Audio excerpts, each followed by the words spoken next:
हमारा टॉपिक है first year का पहला लेक्चर है और वो सप्लीमेंट्री यूनिट्स के बारे में मैं आपको बताऊंगा कि सप्लीमेंट्री यूनिट्स जो है वो बेसिकली वो कितने टाइप के हैं। ठीक है, तो सप्लीमेंट्री यूनिट हमारे पास दो किस्म के होते हैं, एक होता है रेडियन होता है और दूसरा हमारे पास स्टीरेडियन होता है। अच्छा, अब इसको हम वन बाय वन एक्सप्लेन करेंगे, बट ये ज़रूरी है कि हमें इन एंगल का पता होना चाहिए। ठीक है, what is plane angle? So let's define what is plane angle. It is the two-dimensional angle subtended by an arc of a circle at its center is called plane angle। ठीक है, मतलब ये है कि ये हमारे पास टू डायमेंशनल एंगल होता है। अब टू डायमेंशनल एंगल क्या है कि मिसाल के तौर पर अगर आपके पास ये दो कोऑर्डिनेट्स है, ये x है और ये y है, सो इसका मतलब है कि इस x और y कोऑर्डिनेट्स को जो है ये हम टू डायमेंशनल प्लेन है। ठीक है, ऐसा इसको प्लेन एंगल भी नाम देते हैं कि ये जो हम इसको डिस्कस कर रहे हैं इट्स प्लेन एंगल, क्योंकि ये एक प्लेन के एक टू डायमेंशनल स्पेस के अंदर ये एंगल बन रहा है। ठीक है, और इसका जो फार्मूला है ना वो ये प्लेन एंगल का, वो हमारे पास है circumference of a circle divided by radius of the circle. आप ये भी कह सकते हैं कि it is the ratio of circumference of a circle to the radius of the circle. ठीक है, आप ऐसे भी कह सकते हैं। यहाँ पर अगर आप इसको देखें तो अगर मिसाल के तौर पर एक पार्टिकल है और वो सर्कल के ऊपर इस ए से लेकर बी तक आता है, तो वो एंगल जो कवर कर रहा है वो थीटा कवर कर रहा है, और ये जो सर्कमफेरेंस कवर कर, सर्कमफेरेंस जो है वो बेसिकली ये लेंथ होती है। सर्कमफेरेंस का यूनिट मीटर होता है, ये एक लेंथ होती है, बट ये लेंथ जो है ये सर्कल के ऊपर है। ठीक है, और इसका ये रेडियस है। तो कोई भी सर्कमफेरेंस हो उसको आप इस रेडियस से डिवाइड करें तो आपके पास प्लेन एंगल आता है। ठीक है, और इस प्लेन एंगल का जो यूनिट है वो हमारे पास रेडियन है। ठीक है, so unit of a plane angle is radian, और इसको हम RAD से रिप्रेजेंट करते हैं। ठीक है बेटा।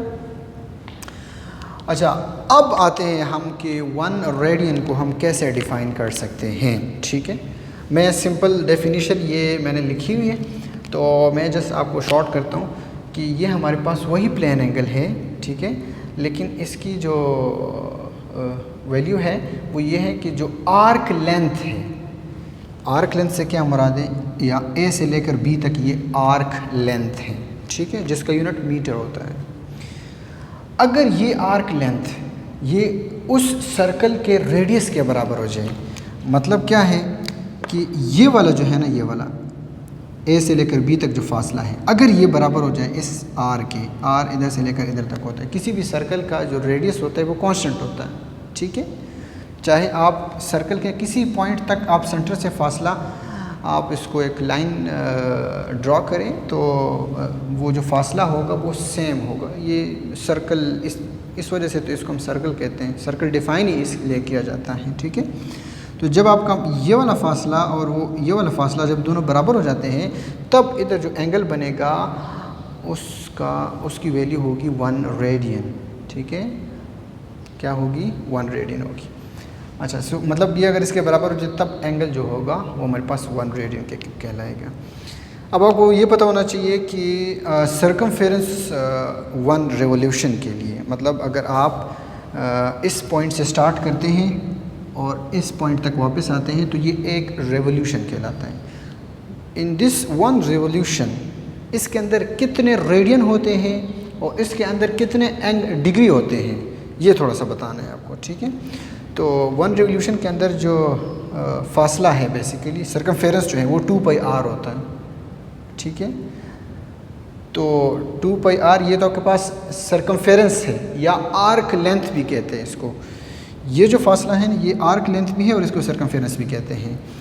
ठीक है, सो आप ये वाला फार्मूला याद रखिएगा, ये फार्मूला है आपके पास।